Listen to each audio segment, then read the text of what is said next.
Welcome to lunch hour. This is Satish. America అధ్యక్షుడిగా కొద్ది గంటల్లో ట్రంప్ ప్రమాణ స్వీకారం చేయనున్నారు. భారత్పై ట్రంప్ ఎఫెక్ట్ ఎలా ఉండనుంది? H1B వీసాల జారీ సరళతరం అవుతుందా?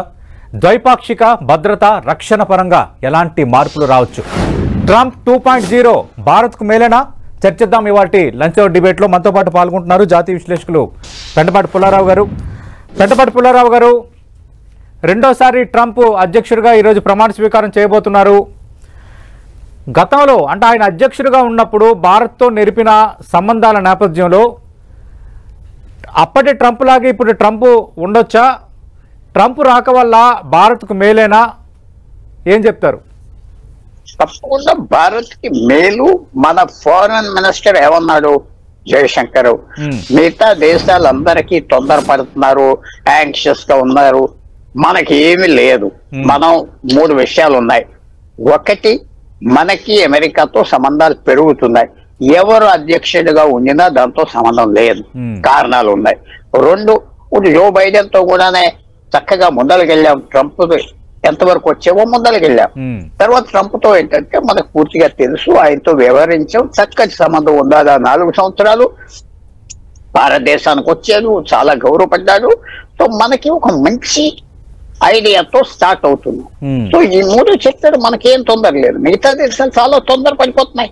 మొత్తం యూరోప్ అంతా తొందరపడు, చైనా, రష్యా, కెనడా, మెక్సికో, ఏ దేశం ఆలోచించినా తొందరపడుతున్నారు. సో భారతదేశానికి అదే కాకుండా డొనాల్డ్ ట్రంప్ అవునా ఎవరన్నా భారతదేశాన్ని అంత ఈజీగా ట్యాకిల్ చేయలేరు.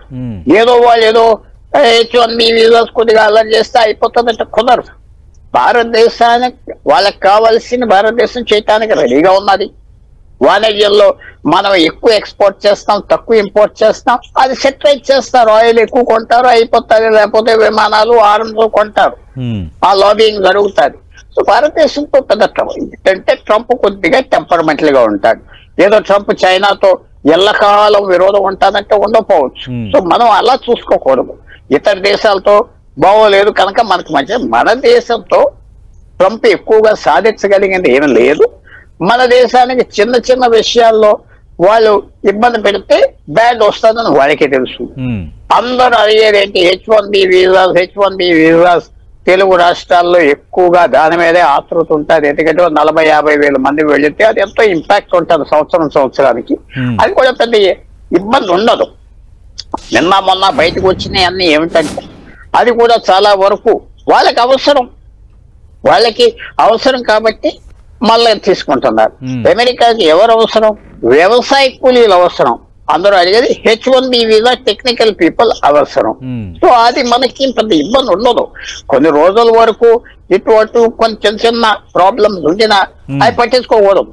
ఇది ఇమీడియట్ గా మనకేదో ఒక అన్యాయం చేశాడు అనుకోకుండా స్మూత్ గా చేసుకుంటే ఆయన వెనకాల ఉన్న మనుషులన్నీ స్మూత్ గా చేస్తారు. ఓకే, అంటే పెంటపాటి పుల్లారావు గారు, మీరు ఇందాక ప్రస్తావించినట్టుగా ఈ H1B వీసాల జారీ అనేది ఎప్పుడు కూడా ఒక హాట్ టాపికే. గతంలో ట్రంప్ అధ్యక్షుడిగా ఉన్నప్పుడు దరఖాస్తు చేసుకున్న వారిలో దాదాపు 70% మందికి వీసాలు వచ్చేవి, 30% తిరస్కరణకు గురయ్యేవి. ఆ ట్రంప్ నిర్ణయాల వల్ల నేడు ఆ తిరస్కరణ అనేది 24% పెరిగింది. అంటే గతంలో ఆయన అధ్యక్షుడిగా ఉన్నప్పుడు. మరి ఈసారి ఎలా ఉండొచ్చు? H1B వీసాలు కానీ, తర్వాత వీసాలకు సంబంధించిన నిబంధనలు కానీ అవి సరళీతరం అయ్యే ఛాన్స్ ఉందా? అది కొద్దిగా ఇంపాక్ట్ ఉండినా చదువుకుంటారు. ఎందుకంటే టెక్నాలజీ కంపెనీలకి మనం కావాలి, మన స్కిల్స్ కావాలి.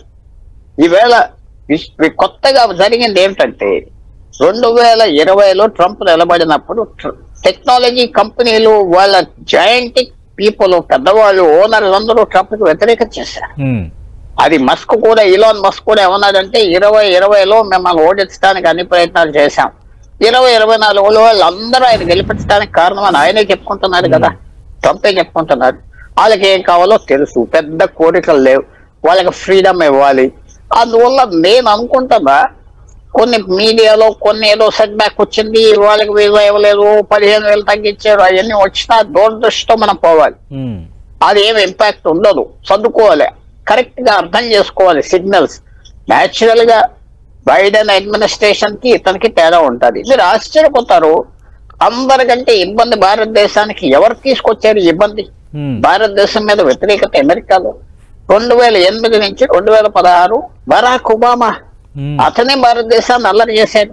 బెంగళూరు వెళ్ళిపోతుందయ్యా నీ ఉద్యోగం అని ఊరు తిరిగి చెప్పాడు. మీరు చదువుకోకపోతే భారతీయులు రుబ్బేస్తారు, మీ ఉద్యోగాలు ఇక్కడ లేకపోతే అక్కడికైనా వెళ్ళిపోతుంది ఈ ఉద్యోగం అని. తర్వాత ట్రంప్ వచ్చాక అది కొంచెం ముందలు తీసుకెళ్లాడు. జో బైడెన్ కొద్దిగా రివర్స్ చేశాడు. ట్రంప్ ఆ విషయంలో పెద్ద బాధ ఉంటుందని నేను అనుకోవట్లేదు.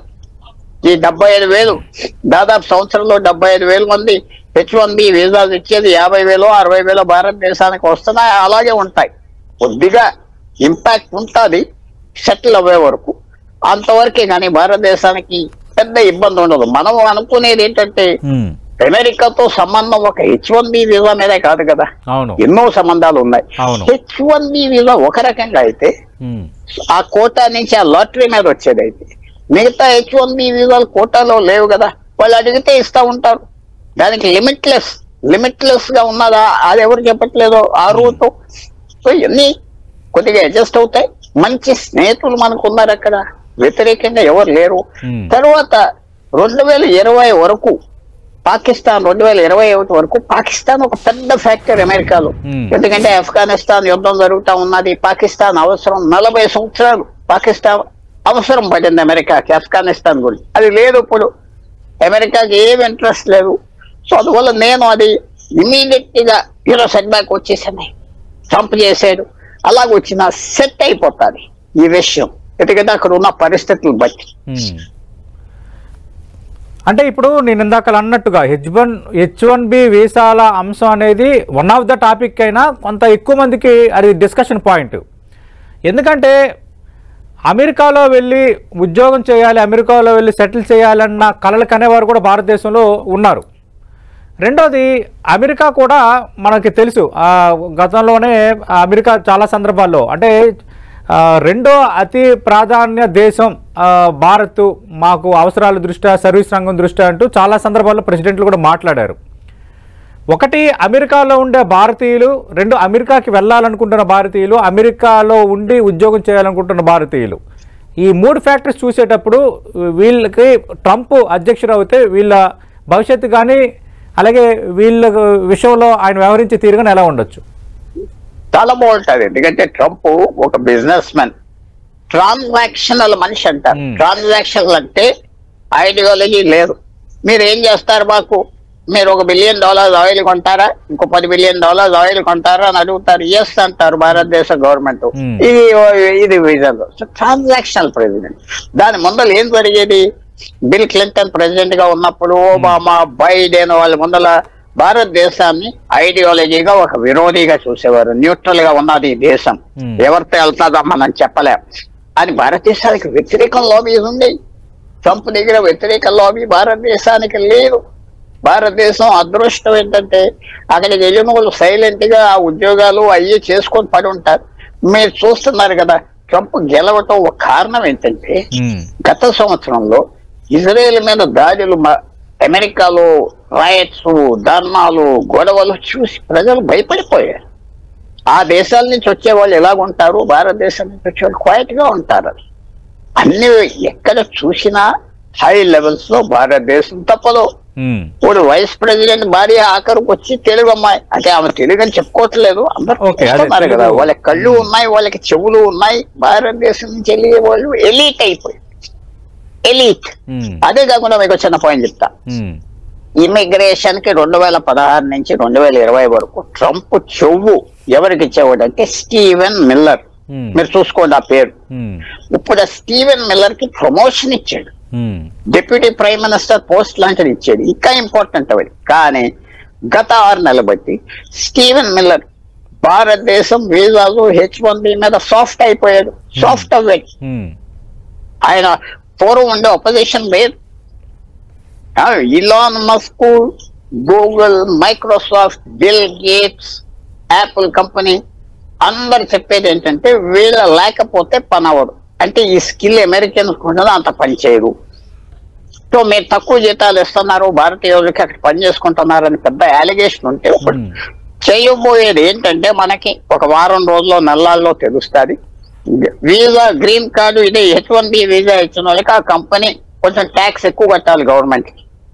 అలాంటి కండిషన్స్ తీసుకొస్తాడు. కానీ మన ప్రయత్నం, మన సంబంధం అంతా దీని మీదే ఆధారపడి ఉన్నది కాబట్టి ఇది తప్పకుండా చక్కగా జరుగుతుంది. తర్వాత ఇంకోటి కూడా తీసుకొస్తా అన్నారు ట్రంప్. ఎవరైనా అమెరికాలో చదువుకుని స్టెమ్ సబ్జెక్ట్స్, స్టెమ్ అంటే సైన్స్, టెక్నాలజీ, ఇంజనీరింగ్, మ్యాథమెటిక్స్, ఆ చదివిన వాళ్ళకి డిగ్రీ అక్కడ వస్తే అక్కడే గ్రీన్ కార్డ్ ఇవ్వాలన్నారు. అది చేస్తాడని నేను భావిస్తున్నాను. ఎందుకంటే దాంట్లో అక్కడ చదువుకున్నారు, వచ్చారు. ఇంకోటి కూడా చేస్తాడు, ఎకనామిక్ వీసా. మీరు 5 కోట్ల రూపాయలు ఇక్కడ కట్టేస్తే వచ్చేయచ్చు. చాలా మందికి లాస్ట్ ఇయర్ ఇస్తారు. ఆ సిస్టమ్ ఉన్నది అమెరికాలో. సో అలా చేస్తాడు. భారతదేశానికి మన వాళ్ళు అక్కడ వెళ్ళిపోవటం మంచిదా అంటే మంచిదే కనపడుతుంది. చాలా మంది ఏమంటారంటే ఇక్కడ ఉద్యోగాలు లేవు, వెళ్తున్నారు. కాదు, అక్కడ ఇంకా ఎక్కువ జీతాలు వస్తాయి. ఆ స్కిల్, ఆ మేనేజ్మెంట్, ఆ కల్చర్ ఇక్కడికి తీసుకొస్తున్నారు కదా. ఇప్పుడు చిన్న ఉదాహరణ చెప్తా. మారుతి కారు 1990 నుంచి స్టార్ట్ చేశారు ప్రొడక్షన్ ఇండియా దాదాపు. అవును, అది వచ్చాక మొత్తం కార్ ఇండస్ట్రీ రెవల్యూషనైజ్ అయిపోయింది కదా భారతదేశంలో. ఎందుకంటే ఆ సిస్టమ్ మన వాళ్ళు అక్కడ పనిచేసినప్పుడు ఆ సిస్టమ్, ఆ పద్ధతులు కూడా మనకి ఇస్తున్నారు, మనం మారుతున్నాం. సో భారతదేశానికి నేను అనుకుంటున్నా. తర్వాత అన్నిటికంటే ముఖ్యం ఏంటంటే మంచి సంబంధం నరేంద్ర మోడీతో పర్సనల్ సంబంధం ఉన్నది. నరేంద్ర మోడీ నన్ను గౌరవం చేశాడు, నరేంద్ర మోడీ నాకు ఓటేయమన్నాడు, నరేంద్ర మోడీ ఇండియాకు వస్తే బ్రహ్మరథం పట్టాడు. ఏ దేశంలో మమ్మల్ని ఎంత ప్రేమగా చూడలేదు భారతదేశం ఉన్నట్టుగా. మొత్తం ట్రంప్ ఇండియా నుంచి వెళ్ళిపోయాక ఫిబ్రవరి 2020 ఆ సంవత్సరం అంతా అదే మాట్లాడేవాడు. ఎంత మర్యాద చేశారో, ఎంత మంచోళ్ళు. సో ఇవన్నీ పర్సనల్ యాంగిల్స్ కూడా ఉంటాయి. మనం పర్సనల్ యాంగిల్స్ కూడా మర్చిపోకూడదు. భారతదేశం వాళ్ళ మీద కొంచెం వాంతి ఉంటుంది. ట్రంప్ న్యాయమే చేస్తాడు, అన్యాయం చేయడు. కానీ అన్యాయం లాగా ఏదో అవ్వింది సెట్ బ్యాక్ అనుకుంటాం. భారతదేశం ఆ మెచ్యూరిటీ చూపెట్టాలి. అడ్జస్ట్మెంట్ అయిపోవాలి. అయిపోతే అన్ని ఇంకా ఎక్కువ కూడా జరుగుతాయని భావిస్తాను. ఓకే. రెండోది, 1974 నుంచి భారత్కు ఉన్న ప్రాధాన్య వాణిజ్య హోదా జిఎస్పి 2019లో తొలగించారు. అయితే దీనికి సంబంధించి జిఎస్పి పునరుద్ధరణకు గతంలో నమస్తే ట్రంప్ అంటూ ట్రంప్ ఇండియాకు వచ్చేటప్పుడు దానిపైన ఒక పాజిటివ్ మూవ్ ఉంటుందన్న చర్చ జరిగినా అంతగా ఏమీ అనిపించలేదు. తిరిగి ఆ హోదా పునరుద్ధరించే ఛాన్స్ ఏమైనా ఈసారి ఉంటుందా? ఒకటి, ఇప్పుడు ట్రంప్ ఏం చేస్తాడంటే మల్టీ నేషన్ అగ్రిమెంట్స్ ఒప్పుకోవట్లేదు. 5 దేశాలు 10 దేశాలు ఒక అగ్రిమెంట్ ఒప్పుకోవట్లేదు, బయటకు వచ్చేసారు. బైలాటరల్ భారతదేశంతో డైరెక్ట్ గా నెగోషియేట్ చేస్తారు వాళ్ళు. మీకు మాకు దాదాపు $30 billion per year trade deficit ఉన్నది. అంటే అమెరికాకి మనం ఎక్కువ ఎక్స్పోర్ట్ చేస్తాం. అది ఎలా తగ్గిస్తాం? ఇవన్నీ తగ్గిస్తాం, ఈ ట్యాక్స్, దానికి అగ్రిమెంట్కి వస్తారు. అది పెద్ద కష్టం కాదు. బైలాటరల్, మల్టీలాటరల్ గా ఒప్పుకోడు. మల్టీలాటరల్ అంటే 10 దేశాలతో అగ్రిమెంట్, 20 దేశాలతో అగ్రిమెంట్ ఒప్పుకోడు. ఆయన వ్యాపారుడిగా అది ఆయన అనుభవం, ఇలా చేస్తే బాగుంటుంది. తర్వాత ట్రంప్ తో వచ్చింది ఏంటంటే ఆయన పద్ధతి మనం చూసింది పబ్లిక్ లో 8 సంవత్సరాలు. తర్వాత నాలాంటి వాళ్ళకు 20-30 సంవత్సరాలు బట్టి ఆయన వాచ్ చేస్తున్నాం. ఎందుకంటే ఒక సెలబ్రిటీ, అసమానం న్యూస్ లో ఉంటాడు, టీవీ షోస్ లో ఉంటాడు, స్పెషల్ టీవీ షోస్ ఉన్నాయి కాబట్టి అతని పద్ధతి ఏంటంటే అటెన్షన్ కూడా పోతూ ఉంటాడు, దాని మీదే పడి ఉంటాడు, అలా వెళ్ళిపోతూ ఉంటాడు. తర్వాత ఆయన తీసుకొచ్చిన క్యాబినెట్ ఎలా ఉంటుంది, వాషింగ్టన్ లో తిని మరిగిన వాళ్ళు కాదు, కరప్ట్ ఫెలోస్ కాదు, బయట నుంచి తెచ్చాడు అందరినీ బయట నుంచి తెచ్చాడు. సో వాళ్ళకి భారతదేశం మీద ప్రెజర్స్ లేదు. మీకు చిన్న ఉదాహరణ చెప్తా మీ పర్మిషన్ తో. ఫర్ ఎగ్జాంపుల్, మనం ఖాళీస్థాన్ పన్ను అని వాడు ఉన్నాడు, కాలిఫోర్నియా నుంచి భారతదేశం మీద ఎన్నో స్టేట్మెంట్స్ ఇస్తా వచ్చేవాడు కదా. అవును, పన్ను మీకు జ్ఞాపకం ఉన్నది. మర్డర్ చేశారు, నన్ను చంపైపోయారు, భారతదేశం సంగతి తేల్చేస్తా, విమానాలు ఆఫ్ చేస్తాను, ఇవన్నీ అనేవాడు కదా. అవును, సర్దార్జీ ఖాళీస్థాన్. అవును. ట్రంప్ ఎలక్ట్ అయ్యాక నోరు ఇప్పాడా? లేదు, నోరు ఇప్పలేదు. ఎందుకంటే నీ వీసా క్యాన్సిల్ చేసి నీ సిటిజన్షిప్ రద్దు చేసి తిరిగి పంపిస్తావన్నారు. నువ్వు ఇక్కడికి వచ్చి గొడవలు చేస్తావా? మెసేజ్ వెళ్ళింది వాడికి, నువ్వు వచ్చి ఇక్కడ నీ వ్యవహారం ఏంటి, ఇక్కడికి వచ్చి ప్లేన్లు బాంబు చేయమంటావా? పోయక్క చెయ్యి, అవి ఏం లేదు. ఆ సిటిజన్షిప్ క్యాన్సిల్ చేస్తారు, సాయంకాలానికి ఇచ్చింది ప్లేన్ ఎక్కిస్తారు, ఇక్కడికి వచ్చి దిగుతాడు. అది అలా లేదు. సైలెంట్ అయిపోయారా లేదా? అయిపోయారు కదా. అవును, అలా అగ్రిమెంట్స్ అన్ని. ఆ ట్రంప్ దగ్గర అలాంటి అడ్వాంటేజెస్ భారతదేశానికి వస్తాయి. ఇంకా మీరు ఆలోచించాలి,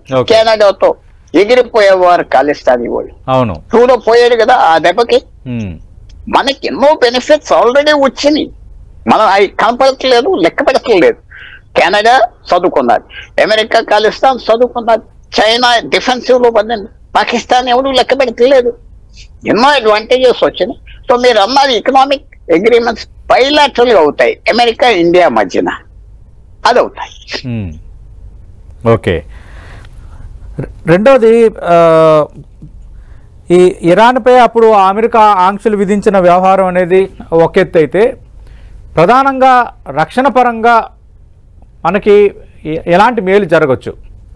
ఎందుకంటే అమెరికా నుంచి ఆయుధ కొనుగోలుకు సంబంధించి అమెరికాకి భారత్ మధ్య ఉన్న ఒప్పందాలు, అలాగే కేవలం అమెరికా ఈ ఆయుధాల తయారు చేసి ఆయుధాలనే ఒక కీలక అంశంగా మార్చుకొని మిగతా దేశాలకు సంబంధించి బయోలిటరల్ రిలేషన్స్ మెయింటైన్ చేస్తుంది, మిగతా దేశాలను ఒక వ్యాపార వస్తువుగా వాడుకుంటుందన్నది ఒక ఆరోపణ. ఈ విషయంలో ఏం చెప్తారు సార్? అది మనకి అడ్వాంటేజ్ ఉన్నది. ఎందుకంటే భారతదేశం ఇవాళ ప్రపంచంలో అందరికంటే ఎక్కువ ఆయుధాలు కొనేది భారతదేశం. అలాంటి బ్యాలెన్స్, క్యాష్ బ్యాలెన్స్ మనకు ఉన్నది, మనం చేస్తున్నాం. సో ఆ కంపెనీలు చాలా ఇంపార్టెంట్ కంపెనీస్ అమెరికాలో, వాళ్ళందరూ మనకు చదువుతారు. అది ఎలా ఉంటుందంటే, మీరు పర్మనెంట్ రిలేషన్షిప్స్ ఉండవు కదా. 100 సంవత్సరాలు అమెరికాతో వచ్చే 4 సంవత్సరాలు ఎలాగ ఉంటాయి, వచ్చే సంవత్సరం ఎలాగుంటుంది చూసుకోవాలి.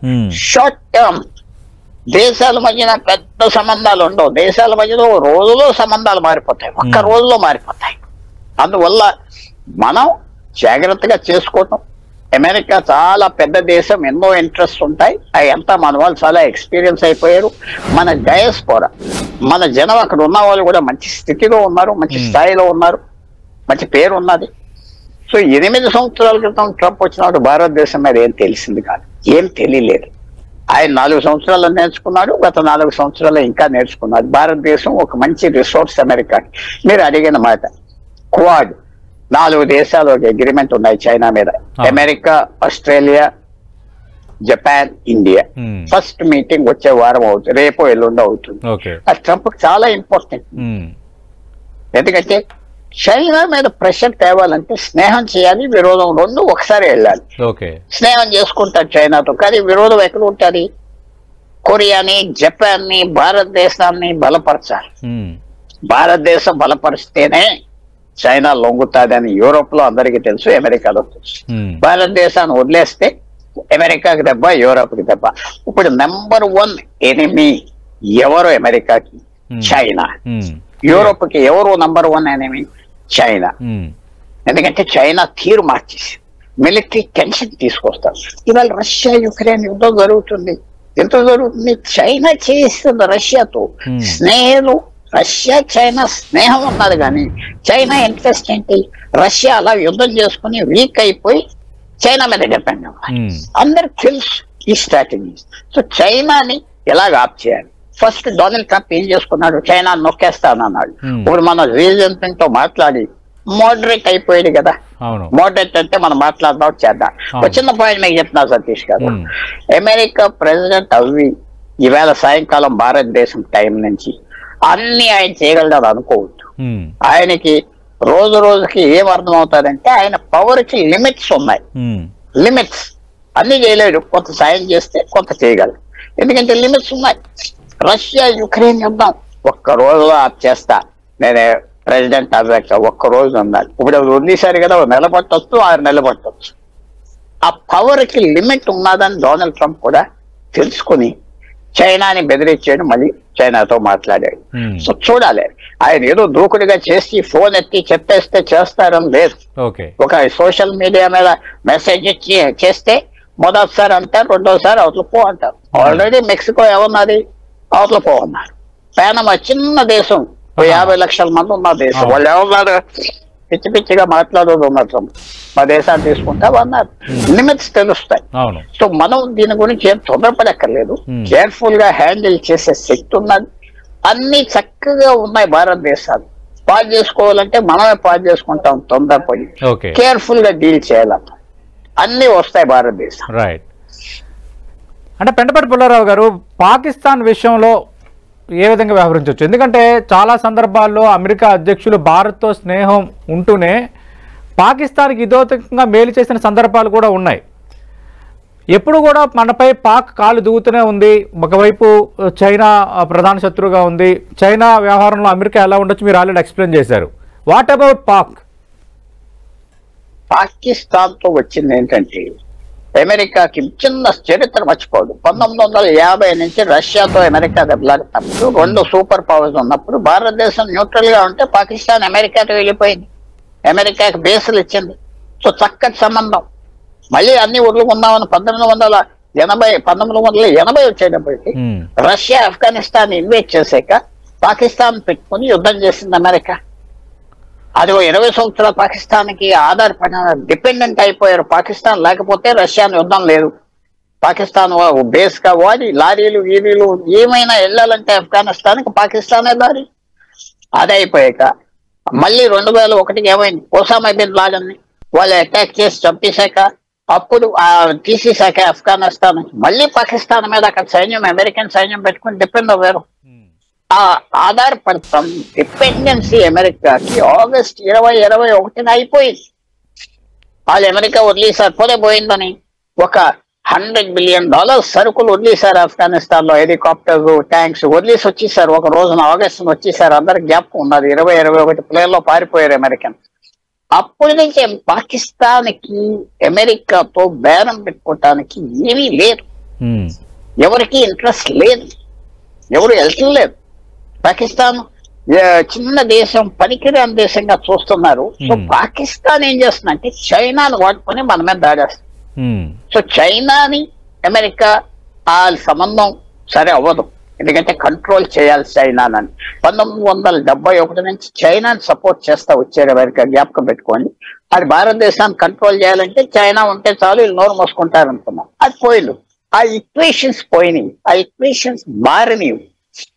పాకిస్తాన్ అనేది ఆ మ్యాప్ లో లేదు.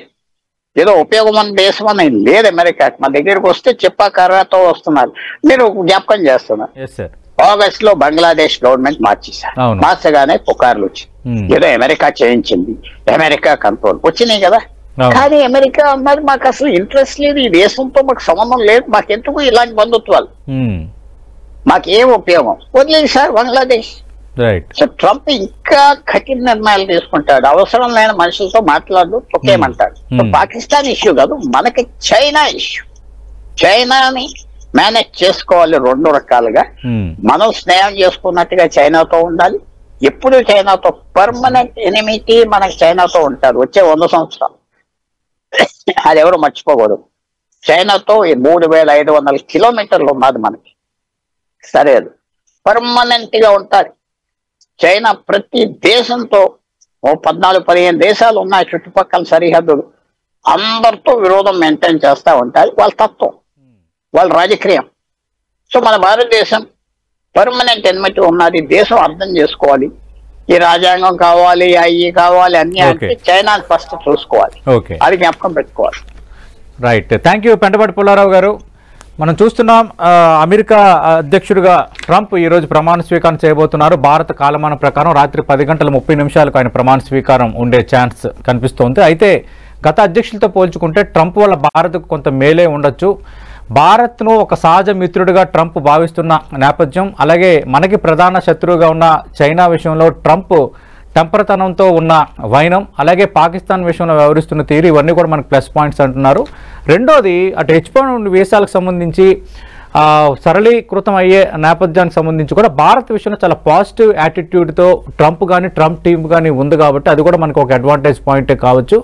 ఎందుకంటే ఆయన బిజినెస్ మ్యాన్ కాబట్టి భారత్ ప్రధానంగా ఇప్పుడు ప్రపంచంలోని కీలక ఆర్థిక శక్తిగా ఎదుగుతున్న నేపథ్యం, బిగ్ బిజినెస్ పార్ట్నర్గా మారుతున్న వైనం, వీటి నేపథ్యంలో ఖచ్చితంగా భారత్కు ట్రంప్ రాక అనేది మేలు జరిగేదే.